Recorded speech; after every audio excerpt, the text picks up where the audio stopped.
నిఘా 2TV news, నిజం కోసం మా నిఘా. నిఘా 2 బులెటిన్ కి స్వాగతం. బులెటిన్ లో ముందుగా హెడ్లైన్స్. ఫ్యాక్షన్ వీడండి, బిడ్డల భవిష్యత్తును తీర్చిదిద్దండి. లింగాల ఎస్ఐ జగదీశ్వర్ రెడ్డి పిలుపు.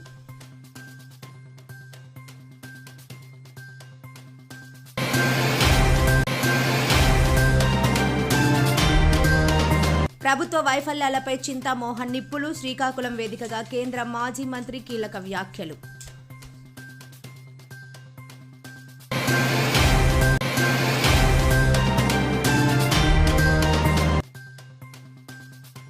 దుంపలగట్టు గ్రామంలో వైఎస్ఆర్సీపీ 16వ ఆవిర్భావ దినోత్సవ వేడుకలు.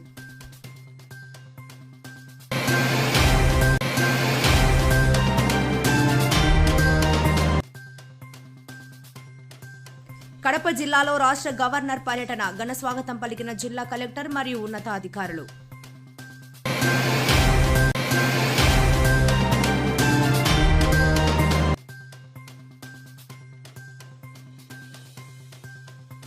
ఎండల పట్ల అప్రమత్తంగా ఉండండి, డాక్టర్ల సూచన. వైఎస్ఆర్ కడప జిల్లా నుంచి ఒక విశేష వార్త.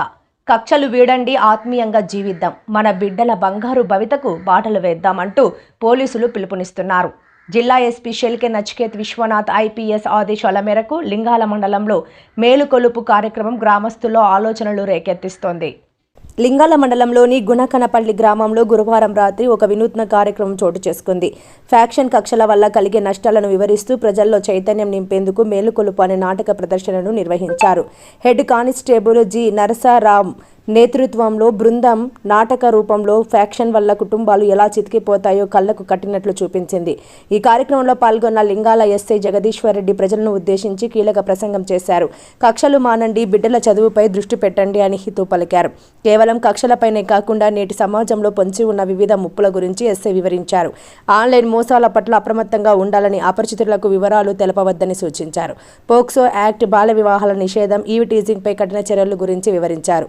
భద్రత, అత్యవసర సమయంలో డయల్ 112ను వినియోగించుకోవాలని మరియు రహదారి భద్రత నియమాలు పాటించాలని కోరారు. కక్షలపై పెట్టే శ్రద్ధను వ్యవసాయంపై పెట్టి మేలైన సేద్యం ద్వారా ఆర్థికంగా ఎదగాలని పిలుపునిచ్చారు. చట్ట వ్యతిరేక కార్యకలాపాలకు పాల్పడితే ఎట్టి పరిస్థితుల్లోనూ ఉపేక్షించేది లేదు. ప్రతి ఒక్కరూ శాంతియుత మార్గంలో నడుస్తూ తమ గ్రామ అభివృద్ధికి తోడ్పడాలి. కళాజాత బృందం ప్రదర్శించిన ఈ మేలుకొలుపు నాటకం గ్రామస్తులను విశేషంగా ఆకట్టుకుంది. పెద్ద సంఖ్యలో హాజరైన ప్రజలు పోలీసుల చొరవను అభినందించారు. లింగాల మండల పరిధిలోని మునకనపల్లి విలేజ్ వచ్చి ముఠా కక్షలు మరియు సైబర్ క్రైమ్స్ పై ఒక అవగాహన సదస్సు కోసం ఏర్పాటు చేశారు. సో జనాలు ఏదైనా ఒక విషయం చెప్పడం కంటే నాటక రూపంలో గాని, పాటల రూపంలో గాని ఒక మెసేజ్ ఇస్తే అది వాళ్ళ మనసులో ఉండిపోతుంది. సో దానికి అనుగుణంగా వాళ్ళ జీవితాలు మారిపోతాయని ఒక మంచి కార్యక్రమాన్ని ఎస్పీ సార్ గారు ఉద్దేశించి ఈరోజు కళాజాగృతి బృందంని గుణకనపల్లి విలేజ్ పంపడమైంది. సో ఈ ప్రోగ్రామ్ కి నాటక పాటకాల రూపంలో ఏర్పాటు చేయడమైంది. సో దీనికి ముఖ్య అతిథిగా విచ్చేసినటువంటి పులివెందుల రూరల్ ఇన్స్పెక్టర్ గారు, అలాగే లింగాల పోలీసు సిబ్బంది, అలాగే పులివెందుల ఎస్డిపిఓ గారి ఆదేశాల మేరకు ఈ రోజు కళాజాగృతి బృందము ఇక్కడ ఏర్పాటు చేయడమైనది. ప్రజలు ఈ కళాజాగృతి బృందం వారు ఏ విధంగా అయితే మనకు నాటకం, పాటకాల రూపంలో ఒక మంచి మెసేజ్ ఇచ్చారో ఆ విధంగా ప్రజలు ఆలోచించి భవిష్యత్తులో వాళ్ళు చెప్పిన విధంగానే నడుచుకోవాలని చెప్పేసి అందరినీ ఉద్దేశించి మాట్లాడడం జరిగింది. సో ఆంధ్రప్రదేశ్ రాజకీయాల్లో మళ్లీ కాంగ్రెస్ హవా మొదలు కాబోతోందని ఆ పార్టీ సీనియర్ నేత, మాజీ కేంద్ర మంత్రి చింతామోహన్ ధీమా వ్యక్తం చేశారు. శ్రీకాకుళంలో ఈ రోజు ఉదయం జరిగిన మీడియా సమావేశంలో ఆయన సంచలన వ్యాఖ్యలు చేశారు. రాష్ట్రంలో ప్రస్తుతం నెలకొన్న పరిస్థితులు, సామాన్యుల ఇబ్బందులపై ఆయన మండిపడ్డారు. కేంద్ర మాజీ మంత్రి మరియు కాంగ్రెస్ పార్టీ సీనియర్ నాయకులు చింతామోహన్ ఈరోజు శుక్రవారం ఉదయం శ్రీకాకుళం నగరంలో మీడియా సమావేశం నిర్వహించారు. ఈ కార్యక్రమంలో ఆయనతో పాటు కాంగ్రెస్ పార్టీ కీలక నాయకులు షణ్ముఖరావు కూడా ఉన్నారు. ఎందుకు వెళ్ళాడు? 2 రోజుల ముందు దేశ ప్రధానమంత్రి ఇజ్రాయెల్ కు పోయి శాలువా కప్పించుకోవాల్సిన అవసరం ఏంది? దీనివల్ల వచ్చినటువంటి మరి ప్రయోజనాలు ఏంటి? ఇది దేశ ప్రజలే కాదు అందరూ ఆలోచించాల్సినటువంటి విషయం. గత 3 సంవత్సరాలుగా ఇది జరుగుతా ఉంది. 30 ఏళ్ల రష్యా అమ్మాయిలను దేశాధినేతలు 70-80 సంవత్సరాల దేశాధినేతలు మరి దీంట్లో ఇన్వాల్వ్ కావడం అనేది ప్రపంచ రహస్యం. అందుకొరకే యుద్ధం ప్రారంభమైంది. ఆ ఫైళ్ల కొరకు, ఎప్స్టీన్ ఫైళ్ల కొరకు ఆ యుద్ధం ప్రారంభమైన తర్వాత మరి ఇరాన్ వాళ్ళు పైన పడినటువంటి బాంబు మూతలకు వాళ్ళు మూసేశారు. నౌకలు అటు ఇటు తిరగకుండా. గ్యాస్ ఆగిపోయింది, పెట్రోల్ ఆగిపోయింది, డీజిల్ ఆగిపోయింది. దేశం సంక్షోభంలో పడిపోయింది. భారతదేశమే కాదు, అన్ని ప్రపంచ దేశాలు. మరి గ్యాస్ ధరలు పెరగబోతున్నాయి. 1000 రూపాయలు ఉన్నటువంటి గ్యాస్ 1500 రూపాయలు కాబోతుంది తొందరలో. 3 నెలలకు ఒక గ్యాస్ సిలిండర్ వస్తుందని నమ్మకం లేదు. 20 రోజులకు ఒక గ్యాస్ సిలిండర్ ఈరోజు ఇస్తుంటే కనీసం 3 నెలలకు ఒక గ్యాస్ సిలిండర్ వస్తుందన్న నమ్మకం లేదు. దీనికంతటికి కారణం దేశాధినేతలు మరి అభ్యుదయవాదులుగా ఉండకుండా సెక్స్ ర్యాకెట్ లో మునిగిపోవడమే కారణం. మోడీ గారి పరిపాలన దోశ పైన ట్యాక్స్, ఇడ్లీ పైన ట్యాక్స్, ఇస్త్రీ పైన ట్యాక్స్, మరి చిన్న ఉద్యోగస్తులు ఇన్కమ్ ట్యాక్స్లు 30% వేసుకొని జిఎస్టీ ద్వారా వచ్చిన డబ్బుతో యుద్ధ విమానాలు కొనడం అనేది గర్హనీయం. యుద్ధ విమానాలు కొనేదానికి ఇక్కడ చిన్న మరి బలహీన వర్గాల నుంచి, చిన్న ఉద్యోగస్తుల నుంచి ట్యాక్సులు కలెక్ట్ చేసి అక్కడ యుద్ధ విమానాలు అవసరమా? డాక్టర్ మన్మోహన్ సింగ్ గారు ప్రధానమంత్రిగా 10 ఏళ్ళు ఉన్నారు. జవహర్లాల్ నెహ్రూ గారు 15 సంవత్సరాల పైన ఉన్నారు. ఎప్పుడైనా ట్యాక్సులు వేసి యుద్ధ విమానాలు కొన్నారా? దేశానికి యుద్ధం అవసరమా? శాంతి కావాలి, దేశానికి సంతోషం కావాలి, ప్రజలకి సుఖం కావాలి, సంక్షేమం కావాలి, అభివృద్ధి కావాలి, కానీ వినాశనం కాదు. యుద్ధ విమానాలు తీసుకురావడం అనేది పొరపాటు మోడీ గారు చేసిందని లక్షల కోట్లు పెట్టి కొనడం అనేది తప్పని నేను తెలియజేస్తున్నాను. దీనికంతటికి కారణం వెనకాల సెక్స్ ర్యాకెట్. మరి చంద్రబాబు నాయుడు గారి పరిపాలన చెప్పక తప్పదు. మా ఊరు అయింది తిరుపతి. 15 సంవత్సరాల ముఖ్యమంత్రిగా వారు ఉన్నారు. 15 సంవత్సరాల ముఖ్యమంత్రిగా శ్రీకాకుళానికి ఏం చేశాడు? ఆయన ఎట్టా చిత్తూరుకి ఏమీ చేయలేదు. శ్రీకాకుళం వెనుకబడినటువంటి ప్రాంతానికి ఏం చేయగలిగాడు, ఏం చేశాడు? ఈరోజు ఆయన ఊరికే పవర్ పాయింట్ ప్రజెంటేషన్లు, కలెక్టర్ల సమావేశాలు, సెక్రటరీలు, మంత్రుల సమావేశాలే తప్ప పేరుకే ఉపన్యాసాలు ఇచ్చుకుంటూ పోతున్నాడే తప్ప ఆయన చేతిలో పరిపాలన లేదు. వాస్తవం ఇది. చంద్రబాబు నాయుడు ఊరకే పేరుకే చంద్రబాబు నాయుడు ముఖ్యమంత్రి. ఈ రోజు రాష్ట్రాన్ని పరిపాలిస్తున్నది 4 బ్రోకర్లు. 1, 2, 3, 4 బ్రోకర్లు. వాళ్లే నిర్ణయించేస్తున్నారు ఈ పని అయిపోతుందని. అధికారులకు చెప్తున్నారు, అధికారులు చంక నాగుతూ ఆర్డర్లు వేస్తున్నారు. ఇది చంద్రబాబు నాయుడు గారి పరిపాలన. దీన్ని నేను ఖండిస్తున్నా. ఎందుకు ఇలా జరుగుతుంది? అవసరం ఏముంది? అవినీతిమయంగా తయారైపోయింది ఆంధ్రప్రదేశ్ రాష్ట్రం. ఒక చిన్న కుటుంబంలో పుట్టినటువంటి చంద్రబాబు నాయుడు ఎలా రాష్ట్రం ముఖ్యమంత్రుల్లో, దేశ ముఖ్యమంత్రుల్లో మొదటి స్థానానికి రాగలిగాడు? అక్కడ కరుణానిధి కుమారుడు ఉన్నాడు. స్టాలిన్కి లేనటువంటి ఆస్తులు ఈయనకి ఎలా వచ్చాయి? నేను మొన్ననే కడపకి వెళ్ళాను. 4 రోజుల నాడు కడపకి వెళితే మరి వైఎస్ఆర్ ఆయన కుమారుడు జగన్ కలిసి 11 సంవత్సరాలు అభినందిస్తున్నాం. తిరుపతి విమానాశ్రయాన్ని నేను కష్టపడి రాయలసీమ జిల్లాలో ఒక అంతర్జాతీయ విమానాశ్రయం వస్తే దాన్ని అమ్మకానికి పెట్టాడయ్యా మీ రామ్మోహన్ నాయుడు. అవసరం ఏముందయా? తిరుపతి పుణ్యక్షేత్రమయ్యా. మరి దాంట్లో కూడా నేను గరుడు పక్షి ఆకారంలో తీసుకొని వచ్చి పెట్టాను దాన్ని, ఇక్కడి జరుగుతాయని. అదానికి అమ్మాలని చూస్తున్నాడు రామ్మోహన్ నాయుడు. బుద్ధుబాబు, మీ నాయన నాకు మంచి స్నేహితుడు, ఈ పాపాన్ని చేసుకున్నావంటే నష్టం వస్తుందని తెలియజేస్తూ ఇంకా చాలా విషయాలు ఉన్నాయి. ఏదైనా ప్రశ్నలు ఉంటే అడగమని మిమ్మల్ని చేతులెత్తి ప్రార్థిస్తున్నాం. వైఎస్ఆర్ కడప జిల్లా కాజీపేట మండలంలో ఈరోజు వైఎస్ఆర్సీపీ రాష్ట్ర కార్యదర్శి రెడ్డం వెంకట సుబ్బారెడ్డి సొంత గ్రామంలో ఘనంగా జరిగిన వైఎస్ఆర్సీపీ ఆవిర్భావ వేడుకలు. ఈ వేడుకల్లో కేక్ కట్ చేసి స్వీట్స్ పంచుకున్న కార్యకర్తలు, పటాకులు కాల్చి వేడుకలు మండలంలోనే ఎంతో గొప్పగా జరిపిన రెడ్డాం సోదరులు. ఈ సందర్భంగా రెడ్డాం వెంకట సుబ్బారెడ్డి మాట్లాడుతూ వైఎస్ఆర్సీపీ పార్టీ ఆవిర్భవించి నేటి 16 సంవత్సరంలో అవుతుంది. ఆనాటి నుండి నేటి వరకు ఎన్నో ఆటుపోట్లు భరించి ఒక్కసారి అధికారంలోకి వచ్చి ప్రజల మన్ననలు పొందిన పార్టీ వైఎస్ఆర్సీపీ పార్టీ అని 2029లో జగన్మోహన్ రెడ్డిని ముఖ్యమంత్రిని చేయడం జరుగుతుంది అని ఆయన తెలిపారు. కార్యక్రమంలో కేసీ కెనాల్ డిస్ట్రిబ్యూటరీ మాజీ వైస్ చైర్మన్ రెడ్డాం చంద్రశేఖర్ రెడ్డి, బత్తుల సుబ్బారాయుడు యాదవ్, మద్దిక నాగేశ్వరరెడ్డి, మండల యువత అధ్యక్షుడు ఎం రమణ, వైఎస్ఆర్సీపీ మండల జనరల్ సెక్రటరీ మహబూబ్ బాషా, పత్తూరు, ఇతర పార్టీ కార్యకర్తలు పెద్ద ఎత్తున పాల్గొన్నారు.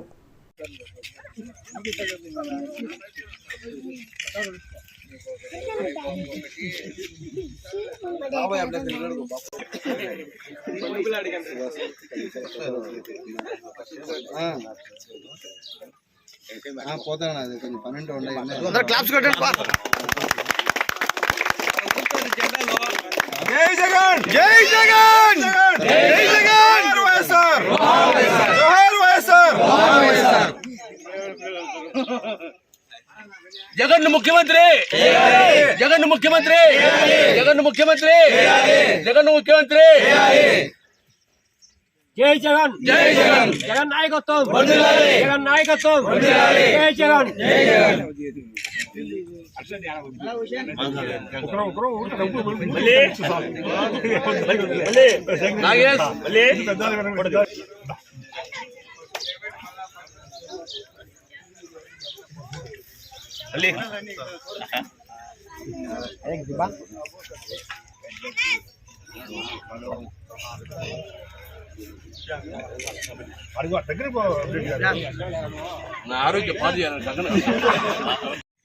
ఈరోజు 15 వసంతాలు పూర్తి చేసుకుని 16వ వసంతానికి అడుగు వెడుగుతున్న మన వైఎస్ఆర్ కాంగ్రెస్ పార్టీ ఈరోజు జరుపుకోవడం జరిగింది.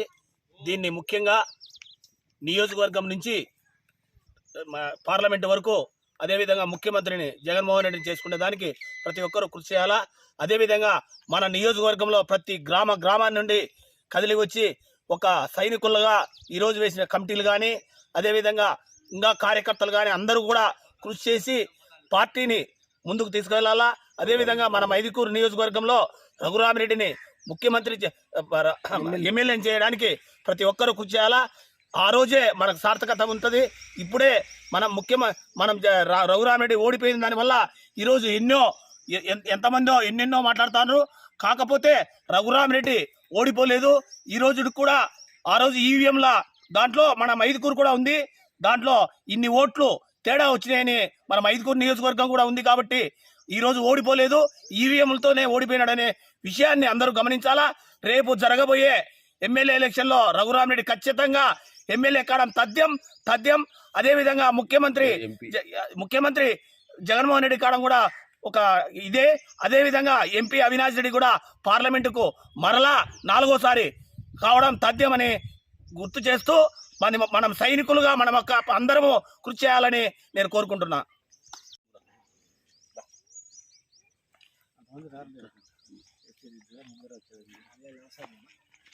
ఒకసారి తీసినాక చెక్ చేసుకో భాష మళ్ళా.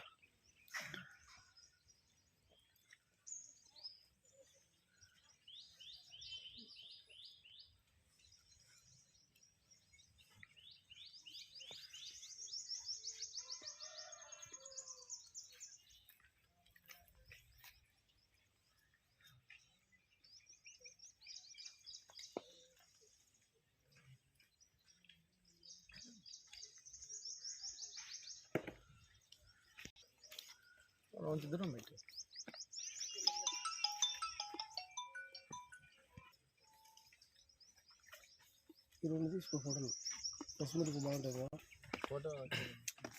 బ్రహ్మాండమైనటువంటి పార్టీ 16 సంవత్సరాల క్రితం రూపుదిద్దుకున్నటువంటి విషయాన్ని మనం గమనించాల్సినటువంటి అవసరం ఉంది.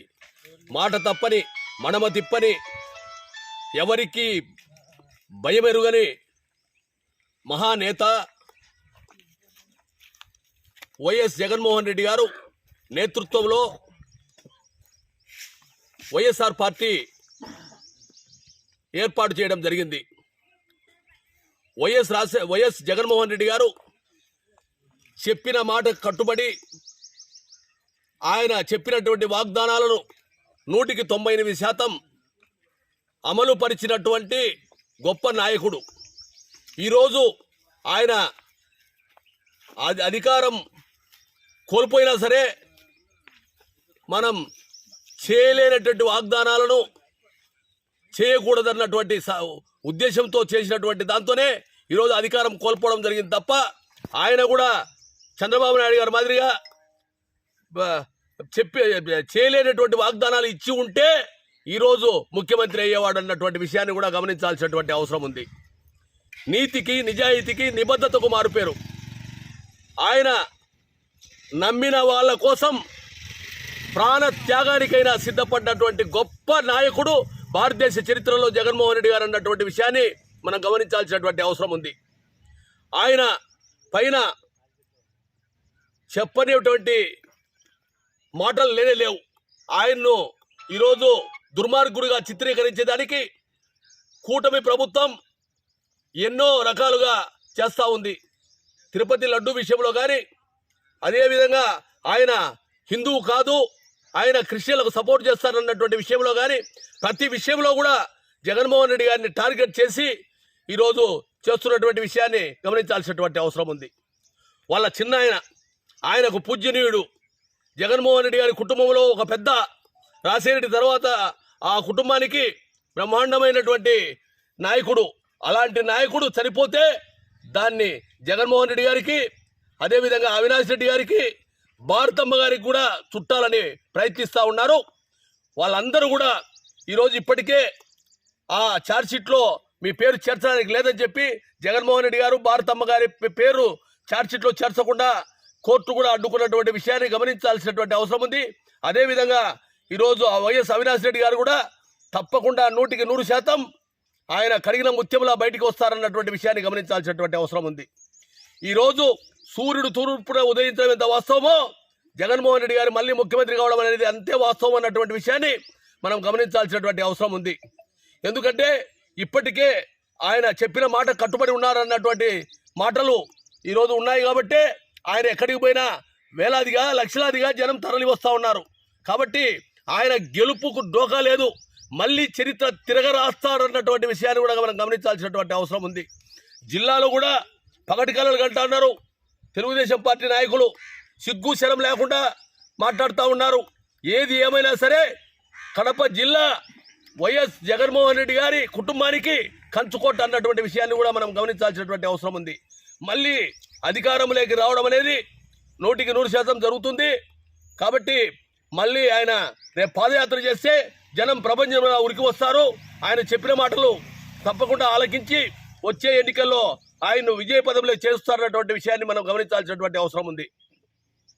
కాబట్టి ఇప్పటికైనా వాళ్ళ కుటుంబం మీద అవాకులు చవాకులు మానుకోవాలా. ఆయన చిన్న వయసు నుంచి కూడా గుళ్లకు, గోపురాలకు నాడు వైఎస్ రాజశేఖర రెడ్డి గారు, తర్వాత జగన్మోహన్ రెడ్డి గారు, తర్వాత అవినాష్ రెడ్డి గారు, వీళ్ళు చాలా చిన్న వయసు నుంచి కూడా వాళ్ళు గుళ్లకు, గోపురాలకు ఎన్నో నిధులు ఇచ్చినటువంటి మహాదాతలు అన్నటువంటి విషయాన్ని గమనించాల్సినటువంటి అవసరం ఉంది.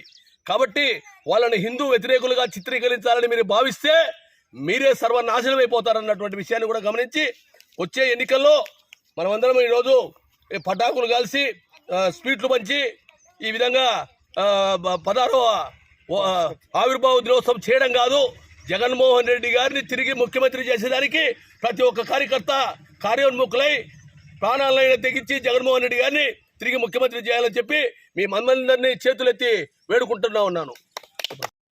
కడప జిల్లాలో ఆంధ్రప్రదేశ్ రాష్ట్ర గవర్నర్ గౌరవనీయ జస్టిస్ ఎస్ అబ్దుల్ నజీర్ పర్యటించారు. యోగి వేమన విశ్వవిద్యాలయం 11, 12, 13 మరియు 14వ స్నాతకోత్సవ వేడుకల్లో భాగంగా నేడు శుక్రవారం జరిగిన ప్రధాన కార్యక్రమంలో ఆయన ముఖ్య అతిథిగా పాల్గొన్నారు. కడప విమానాశ్రయం చేరుకున్న గవర్నర్కు జిల్లా యంత్రాంగం సాదర స్వాగతం పలికింది. అక్కడి నుండి రోడ్డు మార్గాన డిఎస్ఆర్ కన్వెన్షన్ హాల్కు చేరుకున్న ఆయనకు జిల్లా collector doctor Sridhar Cherukuri, Yogi Vemana varsity vice chancellor Rajasekhar, Rajampet sub collector Bhavana మరియు అడిషనల్ ఎస్పీ ప్రకాష్ బాబు పుష్పగుచ్చాలు అందించి ఘనంగా స్వాగతం పలికారు. కన్వెన్షన్ హాల్ ప్రాంగణంలో పోలీస్ విభాగం నుంచి గవర్నర్ గౌరవ వందనం స్వీకరించారు. అనంతరం జరిగిన స్నాతకోత్సవంలో విద్యార్థులకు పట్టాలు, బంగారు పతకాలు అందజేస్తూ వారిని ఉద్దేశించి ప్రసంగించారు. విద్యార్థులు తమ విద్యా పరిజ్ఞానాన్ని సమాజ అభివృద్ధికి ఉపయోగించాలని సందర్భంగా గవర్నర్ ఆకాంక్ష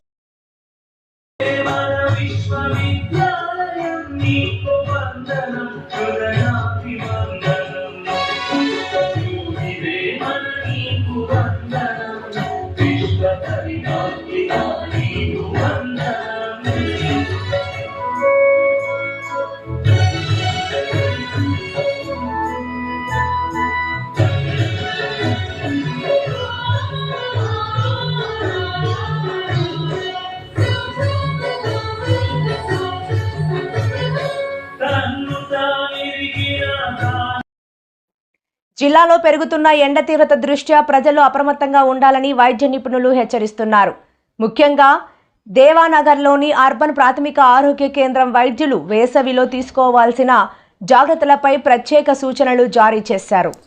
నంద్యాల పట్టణంలోని దేవనగర్ అర్బన్ ప్రాథమిక ఆరోగ్య కేంద్రంలో డాక్టర్ మాట్లాడుతూ బాణుడి బగబగలకు చిన్న పిల్లలు, వృద్ధులు త్వరగా ప్రభావితమయ్యే అవకాశం ఉందని తెలిపారు. మధ్యాహ్నం వేళలో అత్యవసరమైతే తప్ప బయటకు రాకూడదని, ఒకవేళ రావాల్సి తగిన రక్షణ చర్యలు తీసుకోవాలని సూచించారు.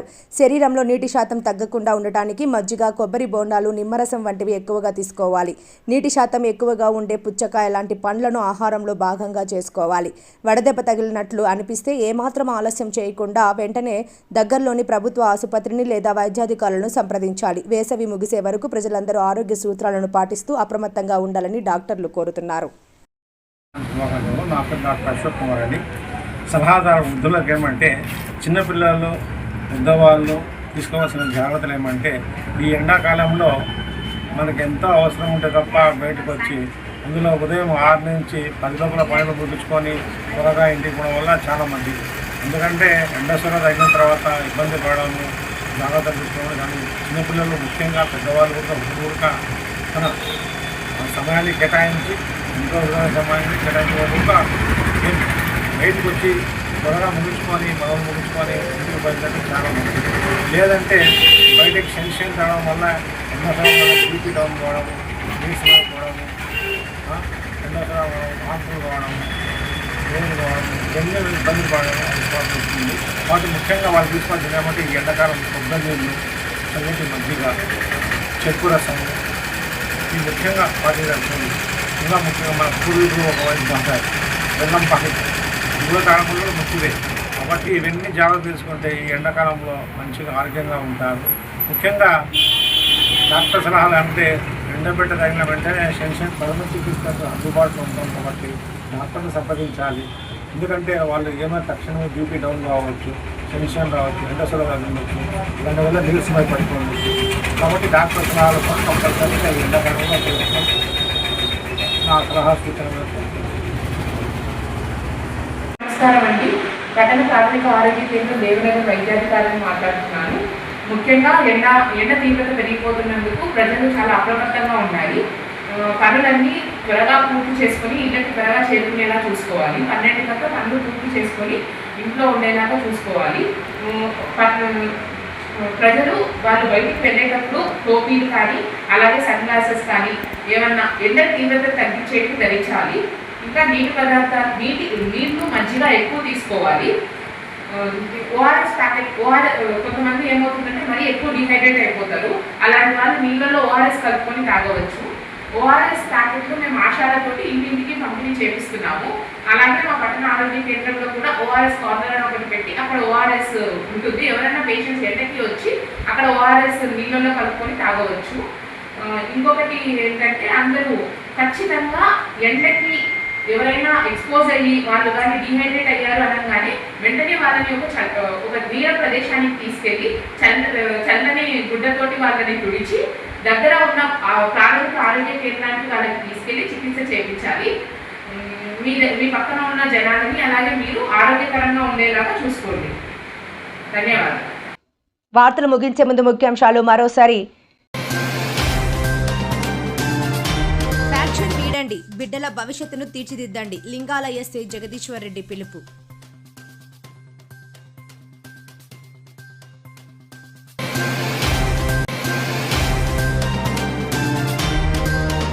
ప్రభుత్వ వైఫల్యాలపై చింతామోహన్ నిప్పులు. శ్రీకాకుళం వేదికగా కేంద్ర మాజీ మంత్రి కీలక వ్యాఖ్యలు.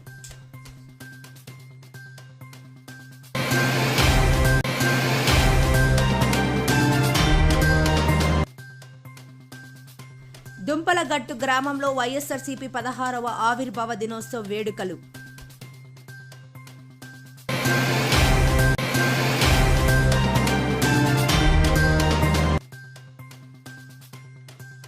కడప జిల్లాలో రాష్ట్ర గవర్నర్ పర్యటన. ఘన స్వాగతం పలికిన జిల్లా కలెక్టర్ మరియు ఉన్నతాధికారులు.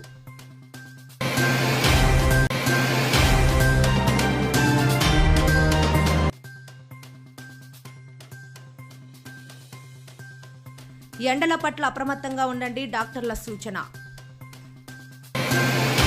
మరిన్ని లేటెస్ట్ అప్డేట్స్ కోసం చూస్తూనే ఉండండి నిఘా టీవీ న్యూస్. ఈ వార్తలు ఇంతటితో సమాప్తం. నమస్కారం.